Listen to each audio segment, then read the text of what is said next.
Junagadh police ગુનેગારોને દીવમાં એ કરાવે છે વીવીઆઈપી પાર્ટીઓ। પીએસઆઈ અને 2 કોન્સ્ટેબલે કેદીને હોટલમાં એ સુવિધા આપી હોવાની વાત જે છે તે અત્યારે સામે આવી રહી છે। ઉના તાલુકાના બુટલેગર રશીક બામણિયાને ફૂલ ઓન સુવિધા આપવામાં આવી હોવાની વાત। પોલીસે દીવની હોટલની અંદર આરોપીને સાથે લઈને ગઈ અને દીવ પોલીસ જુનાગઢ પોલીસ એ દીવની અંદર દારૂ પાર્ટી કરતી હતી। દારૂ પાર્ટી પોલીસ કરે અને આરોપીએ દીવની અંદર ખુલ્લે આમ કલાકો સુધી ફર્યો।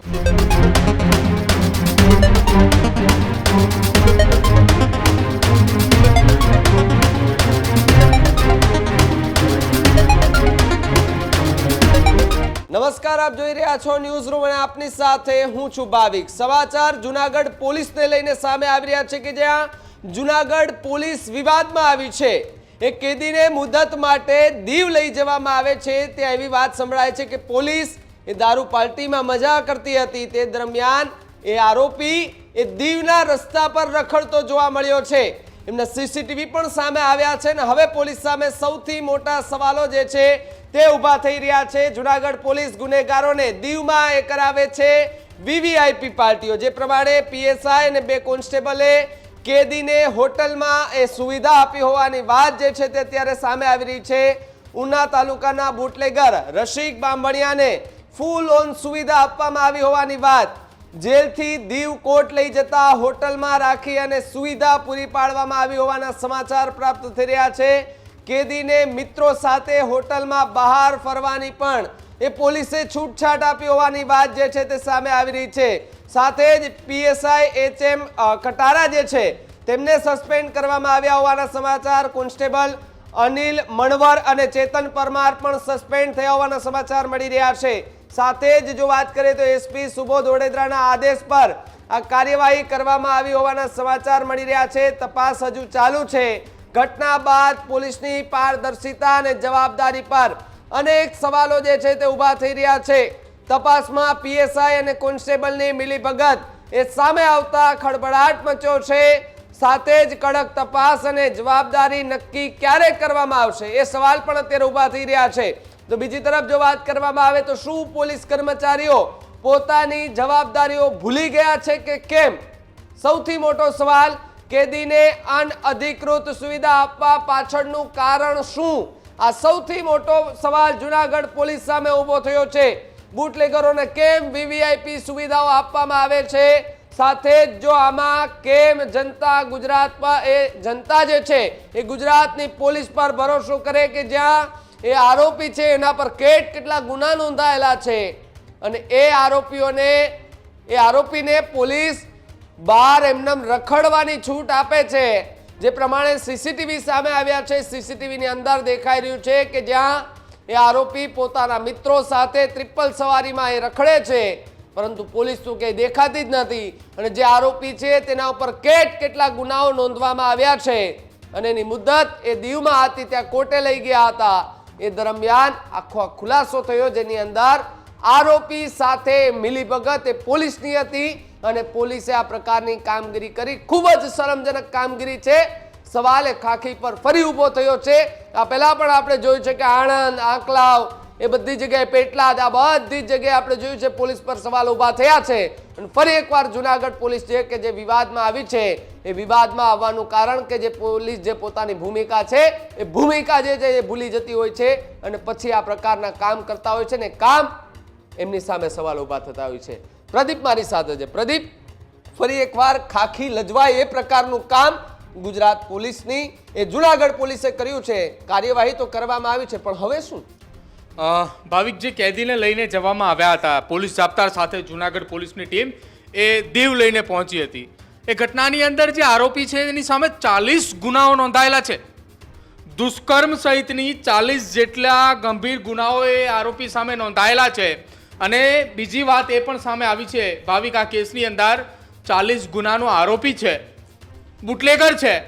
25 તારીખની વાત છે, ગત મહિનાના 25 તારીખની વાત છે। 15 દિવસ બાદ આખી આ ઘટનાની અંદર માહિતી સામે આવે છે કે પોલીસ જાપ્તાની અંદર પોલીસે જ્યારે આરોપીને જૂનાગઢથી દીવ લઈ ગઈ હતી એ દરમિયાન પોલીસે દીવની હોટલની અંદર આરોપીને સાથે લઈને ગઈ અને દીવ પોલીસ જુનાગઢ પોલીસ એ દીવની અંદર દારૂ પાર્ટી કરતી હતી. દારૂ પાર્ટી પોલીસ કરે અને આરોપીએ દીવની અંદર ખુલ્લેઆમ કલાકો સુધી ફર્યો. કોની સાથે ફર્યો, ક્યાં ફર્યો, કયા કયા વહીવટો એ દીવની અંદર એને કર્યા. 40 ગુના નોંધાયેલા છે, એટલું યાદ રાખજો. 40 ગુનાનો આરોપી એ કોઈ નાનો મોટો આરોપી નથી. બુટલેગર હતો એ તો એને સાંઠગાંઠ એ દીવ અને દીવની આસપાસના વિસ્તારની અંદર હોય, દારૂ મંગાવે, ક્યાંથી લાવે, શું કરે, બધી માહિતી એની પાસે હોય. તો એને 4-5 કલાક સુધી એ બાઇક પર બહાર ફર્યો તો એને કેટલાય વહીવટો કરી નાખ્યા હશે. એ વહીવટો કર્યા બાદ હવે જુનાગઢ અથવા તેના આસપાસના વિસ્તારની અંદર કોઈ ઘટના બને છે અને એમાં આનું નામ ખુલે છે, તો શું એ ઘટનાની અંદર પણ આ તમામ એ પીએસઆઈ અને 2 કોન્સ્ટેબલ જેને સસ્પેન્ડ કરવામાં આવ્યા એની સામે કાર્યવાહી કરવામાં આવશે?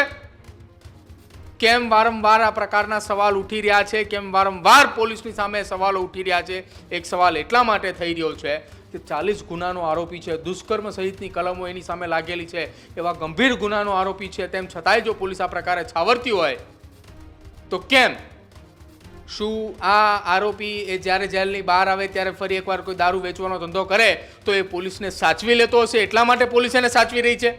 આ સવાલ હવે એટલા માટે ઉઠી રહ્યા છે કેમ કે જો પોલીસને એ આરોપી સાચવતો હોય એટલા જ માટે આ પોલીસે આરોપીને સાચવ્યો એ કહી શકાય ને. બીજી વાત એ કે દીવની હોટલની અંદર જ્યાં લઈ જવામાં આવ્યા હતા, જે જગ્યાએ આરોપી એ ગયા અને ત્યાં પોલીસે પાર્ટી કરી, એનું બિલ કોણે આપ્યું ને એ પણ તપાસ થવી જોઈએ. શું એનું બિલ એ આરોપી અથવા એના મિત્રોએ આપ્યું છે?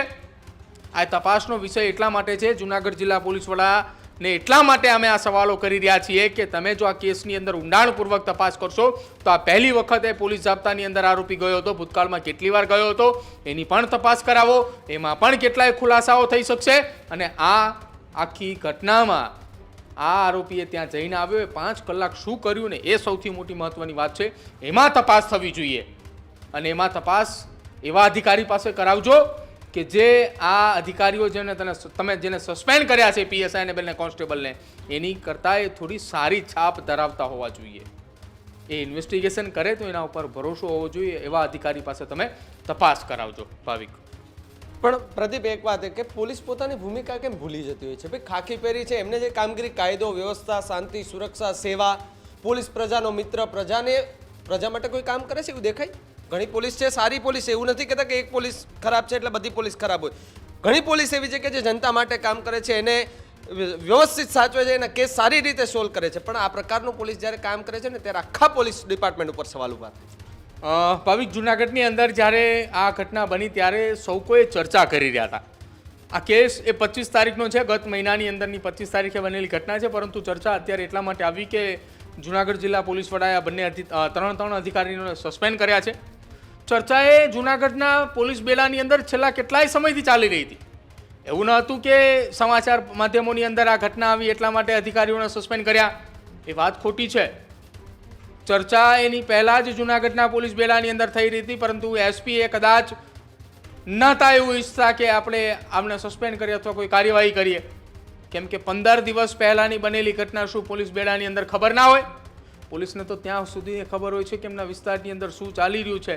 તો જે પોલીસ જાપ્તા સાથે કેદી બહાર ગયો હોય એ દરમિયાન એને શું ઘટના બની હોય, કેટલો સમય લાગ્યો, કોર્ટની અંદર કેટલા વાગે સુનાવણી પૂરી થઈ, ત્યારબાદ દીવથી એ જુનાગઢ પહોંચતા કેટલી વાર લાગ્યા, આ તમામનું કેલ્ક્યુલેશન પોલીસ જાપ્તાની સાથે ગાડી ગઈ હતી તો ગાડીની અંદર 1 કિલોમીટરો નોંધાયેલા હોય, આ તમામ વિગતો હોય ને, તો એના ઉપરથી પણ તપાસ થઈ શકે. આના ઉપરથી એક વાત એ પણ સામે આવે છે કે ગુજરાતની પ્રજાના પૈસા, પોલીસની વાહનો જે આ પ્રકારે પોલીસ જાપ્તાની અંદર ફરે છે ને મોજ મસ્તી કરે છે, એમાં પ્રજાના પૈસાઓ જાય છે. ગુજરાતની અંદર આપણે એવું કહે છે, વારંવાર રાજ્યના ગૃહમંત્રી કહે છે કે પોલીસ એ પ્રજાનો મિત્ર છે, પોલીસ એ પ્રજાનો મિત્ર છે, તમે ખૂબ સારી કામગીરી કરો છો, પરંતુ 2-4 આવા અધિકારીઓના કારણે પોલીસની છબી ખરડાય છે. એની સામે શિક્ષાત્મક એવી કાર્યવાહી કરો કે એક વખત એમને સસ્પેન્ડ કર્યા તો બીજી વખત નોકરીમાં ન લેવામાં આવે, અને જો લેવામાં આવે તો ફરી એક વખત આવી ઘટનાઓ બનવાની છે. કેમ કે એક વખત સસ્પેન્ડ કર્યા તો બીજી વખત શું થશે? સસ્પેન્ડ થઈશું, પહેલી વખત 3 મહિના રહ્યા હતા, બીજી વાર 6 મહિના રહેશું, અને સસ્પેન્શન બાદ પાછા આવ્યા છીએ તો પગાર તો પૂરો મળવાનો જ છે. તો મોજ કરી લઈએ જે આવ્યા છીએ એમાં. ભાવિક, પ્રદીપ, ખૂબ ખૂબ આભાર. તો જે પ્રમાણે જુનાગઢની પોલીસ કે જે આરોપીને, એ 40 ગુનાના આરોપીને, એટલે પોલીસ માટે કદાચ એ નાનો આરોપી ગણાતો હોય, પરંતુ જોવા જઈએ ને કોઈની નજરે તો બહુ મોટો આરોપી થઈ જાય. એ આરોપીને ત્યાં દીવ લઈ જાય છે મુદ્દત માટે થઈ, પરંતુ ત્યાં એવા સમાચાર કે પોલીસ તો પોતાની મોજમાં એ વ્યસ્ત હતી અને આરોપી પણ પોતાની મોજમાં વ્યસ્ત હતો. એના મિત્રો સાથે એ કેટલો સમય સુધી દીવમાં રખડ્યો, ક્યાં રખડ્યો, અલગ અલગ સીસીટીવી સામે આવ્યા છે. સવાલો અનેક ઊભા થઈ રહ્યા છે કે પોલીસ શું આ જ પ્રકારની કામગીરી કરે છે? આમ જનતાને રોકટોક કરતી પોલીસ બુટલેગરો કે પછી આ પ્રકારના આરોપી સામે કેમ કડકાઈ નથી દાખવતી? આ લોકો સામે કેમ એ દંડો નથી ઉગાડતી? આ લોકો સામે કેમ એ હાથ નથી ઉપાડતા? ચલો માન્યું કે હાથ ન ઉપાડે, પરંતુ એ પ્રકારને તમે જે બોલો છો, સામાન્ય માણસ સામે તમે જે રીતે બોલો છો, એ પેલો આણંદ ને આંકલાવને તમે જે વિડીયો જોયા તેની અંદર જે બાળકીના સગાવાલા પોલીસ સ્ટેશને જતા હતા તે જોયું હતું ને, તે પેલા અધિકારી પોલીસના કે અહીંયા હતા પાણીની લાઈન કરી દો, જો કોઈ આગળ આવ્યું છે તો આ નગરપાલિકા નથી, આ પોલીસ સ્ટેશન છે. તો અમે પણ એ જ કહીએ છીએ કે તમે પોલીસ સ્ટેશનમાં બેઠા છો, તમારે લોકોના કામ કરવાના હોય, આરોપીઓને સેવા નથી દેવાની, આરોપીઓને તો ખંખેરવાના છે, તમારે એનો તો સબક શીખવાડવાનો છે. પરંતુ અહીંયા સબક એ સામાન્ય જનતાને શીખવાડવામાં આવે છે, સેવા એ આરોપીઓની થાય છે. સસ્પેન્ડ કર્યા છે તો ખરા, સારી વાત છે, સસ્પેન્ડની કાર્યવાહી થઈ, પરંતુ હજુ પણ જો તપાસ કરવામાં આવે ઊંડાણપૂર્વક તો ખૂબ મોટા પુરાવા સાથે ખુલાસા થાય તેવી શક્યતા છે. અને ફરી એકવાર આ પ્રકારની ઘટના ન બને, એ જુનાગઢ નહીં પરંતુ ગુજરાતના પોલીસના એ વડાએ પણ એ તપાસ કરવાની જરૂર છે ને આદેશ આપવાની જરૂર છે. જો આ પ્રકારની સંડોવણીમાં કોઈ પણ અધિકારીનું નામ આવશે તો સીધા જ ઘર ભેગા થઈ જવાનું, ખાખીને મૂકી દેવાની સાઈડમાં, સીધા ઘર ભેગા, કોઈ પણ જાતની બાંધછોડ નહીં ચાલે. જો આ પ્રકારની કાર્યવાહી કરવામાં આવશે તો જ સુધરશે, બાકી પછી આ જ પ્રકારની કામગીરી ચાલુ રહેશે. સામાન્ય લોકોને આ જ પ્રકારે જવાબ મળતા રહેશે અને આ પ્રકારના આરોપીઓને સેવા જે છે એ મળતી રહેવાની છે.